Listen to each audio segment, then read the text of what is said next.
So ANC Secretary General Fikile Mbalula has laid charges at the Sandton police station against Thuja Capital CEO Mthunzi Mdwaba over allegations of a 500 million rand bribe. Mdwaba accused Mbalula alongside Labour Minister Thuja Capital, Finance Minister and Higher Education Minister Mthunzi Mdwaba of approaching him through intermediaries to solicit a 10% bribe for the now failed 5 billion rand deal his company would have received to kickstart a jobs project from a UIF jobs scheme.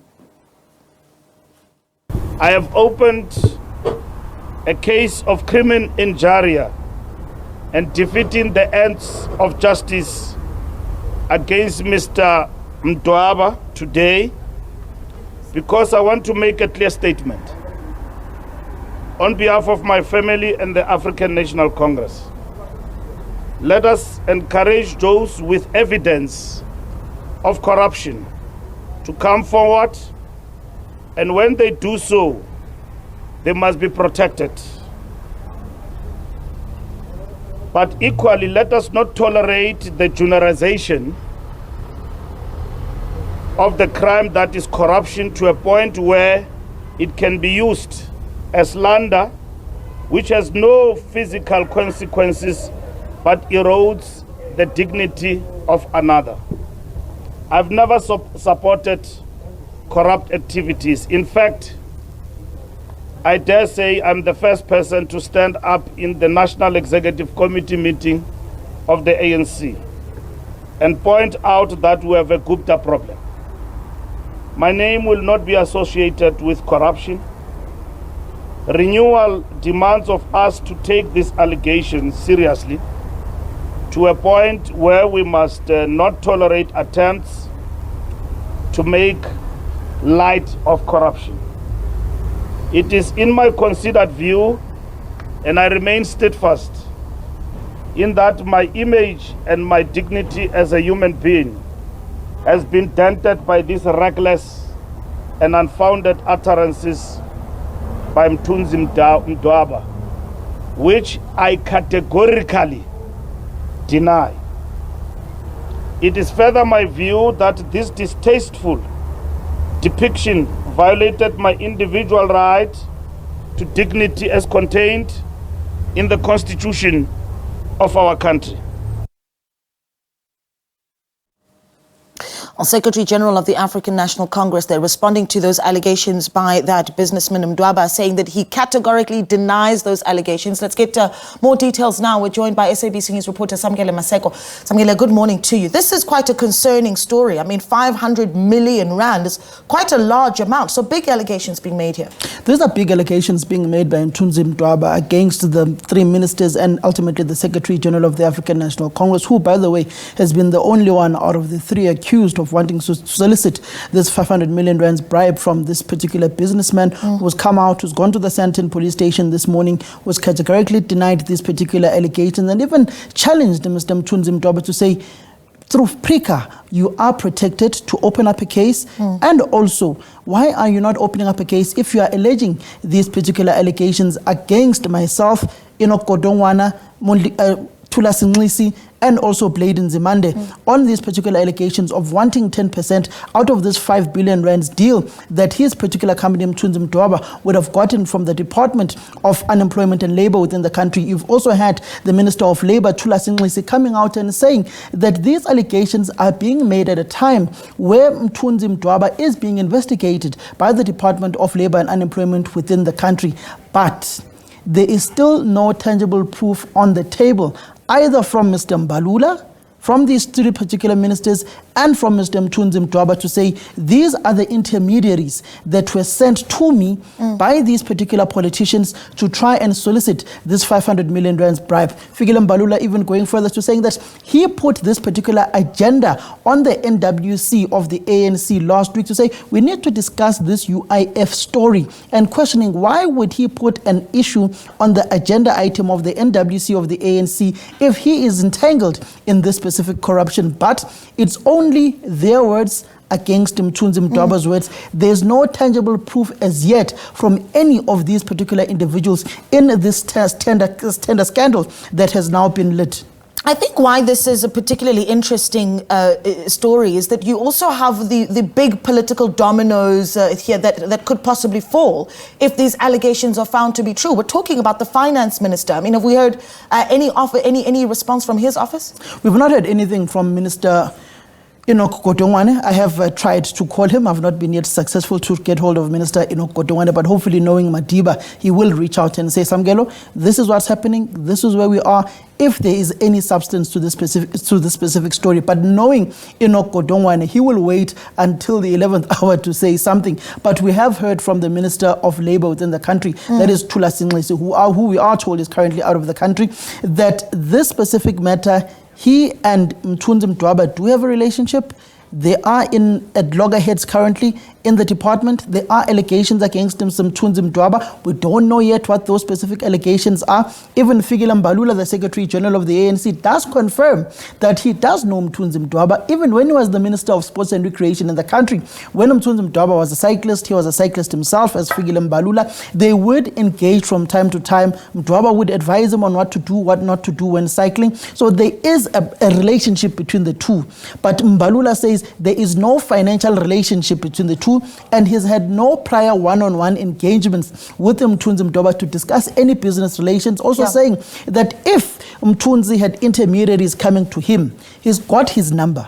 Why did he not reach out to him and say, SG, there are these people who are saying that you are demanding a 500 million rands cut from this specific deal. Is there any credence to these allegations? But we're saying that he's got an open door policy at Luchuli House for anyone who's got any issue against him or any issue with the African National Congress to go through, come to him, engage with him. But what is more startling is that these allegations come at a time when the President of the Republic and the President of the governing party was speaking yesterday at the National Anti-Corruption Advisory Council in Boksburg, where he said that these issues of procurement, that is where these thieves and these thugs identify state capture and to hold on to government funds illegally, but yet he speaks like this, and he's got 3 cabinet ministers. He was coming from a cabinet meeting that are accused of soliciting bribes. Yeah. So let me ask you this. So this businessman, Mthunzi Mdwaba, I think there's obviously going to be a lot of attention around him to understand just how much we know about him, his background, all of that.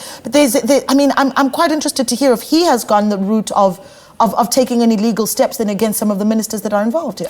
Mthunzi Mdwaba has not taken any legal steps against any of the ministers. He says he will not take any legal steps against them. He says he does not trust the legal system within the country and that he will not do anything similarly to the same steps that were taken by Andre Derrida, the former Group Chief Executive Officer of Power Utility Eskom, who has not gone to lay any criminal charges against those politicians who says are part of mafia groups in Mpumalanga. The same as Mthunzi Mdwaba. He's not gone that particular route. He's not gone to any law enforcement agencies. He's not gone to the police. He's not gone to the NPA. He's not gone to the Hawks. He has just spoken openly about this and at times refused to specifically name these particular individuals, but just said political head of Treasury, political head of the Department of Higher Education, who also leads the SACP, political head of the Department of Labour and Unemployment within the country, a top honcho at Luchuli House, then further says it's the SG. So he names them through their portfolios, but in some instances does mention their name here and there. But you can easily tell that he may be afraid that law enforcement agencies may not thoroughly do their job, or he may truly not trust the law enforcement agencies within the country, which many South Africans, by the way, tend to say that police officers have become people who take bribes, people who don't thoroughly investigate cases. You've heard the president as well yesterday speaking in saying that you need to further upskill the police service to thoroughly do investigations. You look at how the SAPS has bumbled the Senzo Meyiwa case, which is live on television, and that will leave South Africans with a bitter taste to saying that the police are not thoroughly doing their job and work through investigations. But on the other hand, you look at what the NIU is doing in Inanda in KwaZulu-Natal.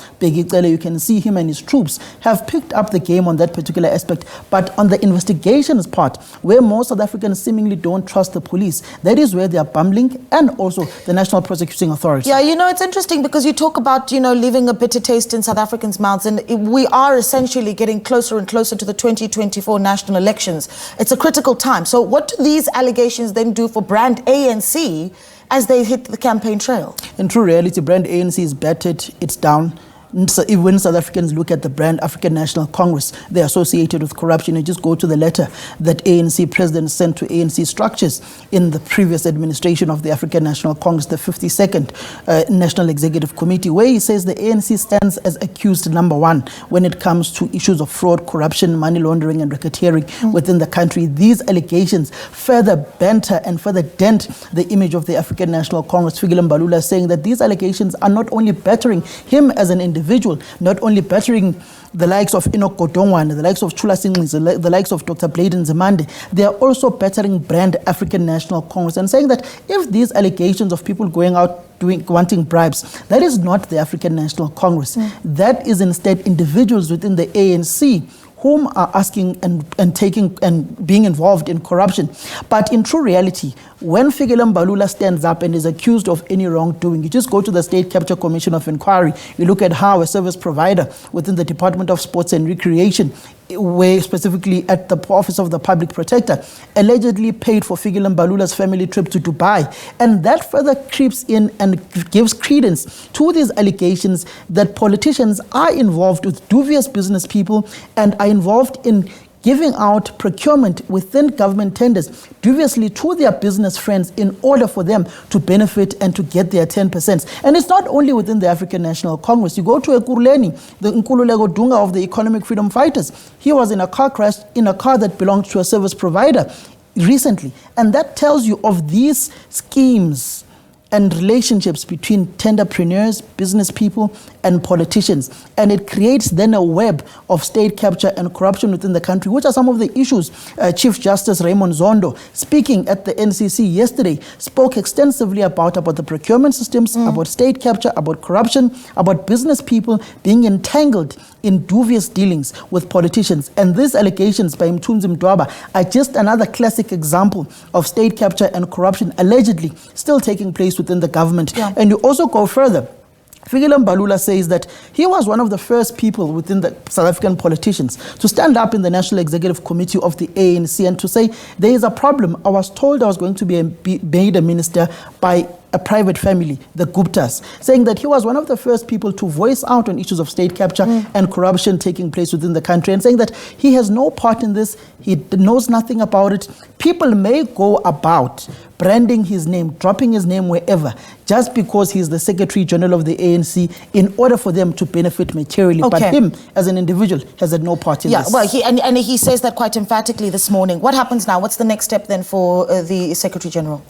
He is saying that he will be having a meeting, the officials of the African National Congress next week, with the Minister of Labour in the country, Chula Singlis, to further explain these allegations. If he is asked upon by the officials of the African National Congress, the top 7, he will explain himself. It's not yet clear what steps the other ministers, Dr. Bladen Nzimande will be taking, the Minister of Finance, Enoch Godongwana, will be taking. We do know Chula Singlis has responded to this specific matter and said that these allegations are being made at a time where there are corruption allegations against Mr. Mthunzi Mdwaba in the department. They are investigating him and saying that there is a relationship between the two, but the relationship is fraught now because of all of these allegations and the investigations currently being taken within the department. Well, we can trust you to keep us updated on what is now seemingly going to possibly be a very big story, because we're talking about large sums of money here, 5.5 billion rand contract and allegations of a 500 million rand bribe. Big numbers that we're talking about, so a lot of interest. But interestingly, Naledi, the issues of monies and politicians, you'd remember back in COSATU, one former president of COSATU left and went to COPE, the Congress of the People, Willem Adisha. One said there was a black plastic bag with 500,000. It went missing. Yet another politician implicated in monies. Yet the very same politician, years on, implicated in another scandal of saying he wanted or was allegedly soliciting a 500 million rands bribe. So it tells you of the deeper-rooted relationship between politics and money. And money. Yeah, and money. Very, very concerning. I can't let you go without touching on this, because I think certainly around this time and where we are right now, it's very difficult to ignore the story of Israel versus Hamas. I know that that's one of the things that you touched on with the Secretary General as well, after he had laid those charges of crimen injuria against Mthunzi Mdwaba. But you did say the ANC seemingly really sticking its heels in support of Palestine. The ANC is clear in their support of Palestine. In fact, Mbalula went further to saying that they, as the African National Congress, want government to expel the ambassador of Israel to South Africa, specifically after the comments he's been making of late. You've heard the Minister of International Relations within the country being very emphatic that they don't only speak to Palestine, but they also speak to Israel. Fikile Mbalula saying what is happening in Gaza right now is genocide, and he's likening it to the apartheid system within the country, of how a minority white government was suppressing the black majority within the country. He's saying that the ANC has historical ties with the struggles of Palestine, from former President late Nelson Mandela to President Mbeki, to President Kgalema Motlanthe, to President Zuma, to President Ramaphosa. And you've also said that you've got those whom are Jews within the African National Congress, like struggle stalwart Ronnie Kasrils, who's been very vocal about the struggles of the people of Palestine and what is happening within the Middle East. And you've also got other senior leaders of the governing party who are saying that we will also hear the side of Israel, we will also hear the side of Palestine, but our struggle is biased towards the oppressed people of Palestine. And that clearly tells you, specifically with the debate that took place within Parliament this week, where Minister Naledi Pandor, after one of the MPs, Peter Groenewald, stood up, or Peter Mulder rather, stood up in Parliament and asked the minister if she's categorically denying that there are people who are being killed and beheaded kids in Israel currently. And Minister Naledi Pandor said that is fake news. Even the highest office in the United States of America said that their prior statement that they had made was based on false news and false evidence, and that is not currently taking place. So Minister Naledi Pandor clearly saying that she will be engaging not only with the Israelis but also with the Palestinians, and saying that the ANC believes in a two-party state within the people of Israel and the people of Palestine, saying that the Palestinians are entitled to their own self-determinance that is not determined by the Israelis, saying that the Muslims and the Jews can live peacefully with separated states amongst one another. Calling for that two-state solution. Yeah, we could talk for hours. Thank you so much for keeping us updated on so much taking place. Of course, that the SABC News reporter Samkele Maseko bringing us the latest coming out of that very big story that came out this morning. Secretary General of the ANC, Fikile Mbalula, has laid charges at the Sandton police station against Thuja Capital CEO Mthunzi Mdwaba over allegations of a 500 million rand bribe. Samkele keeping us updated as that story unfolds.